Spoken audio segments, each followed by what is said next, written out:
Yevropa davlatiga borish uchun har xil firmalarga borib yo'nalish so'raysiz.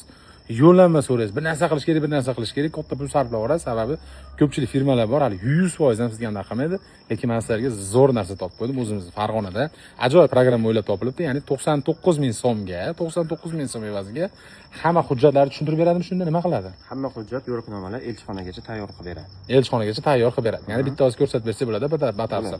Qayerga kirish kerak, nima qilish kerakligini. Hozirda ko'rsataman video davomida, ashuna qilaverasizlar bemalol. Google'ga kirdingiz, to'g'rimi? Google orqali mana Google sayti.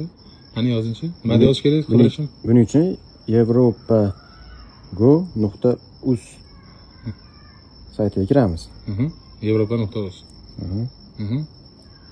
Kirganingiz siz Yevropaga ketmoqchiman tugasini bosamiz. Qaysi davlatdan ketmoqchi bo'lyapti? O'zbekiston, Qirg'iziston, Tojikiston, Qozog'iston. Ha, O'rta Osiyo bo'yicha. O'zbekistondan ketmoqchi bo'lganlar uchun O'zbekistonni tanlashadi, davom etishadi. Masalan, qaysi davlatga o'zining sohasi bo'yicha ketmoqchi, masalan, Polshaga bormoqchi, davom etishadi. Qaysi sohada kasbi qanaqa ishlashmoqchi. Masalan, haydovchi, davom etishadi va sayt ochiladi. Bunda birinchi bo'lib ish beruvchilar ro'yxat chiqadi. Bu yerda qaysi davlat kerak bo'lsa, masalan, Polsha bo'lsa, rasmiy saytlar bor. O'sha rasmiy saytlarga kirib, o'zlari taklifnoma olib, ish beruvchi bilan gaplashishlari mumkin.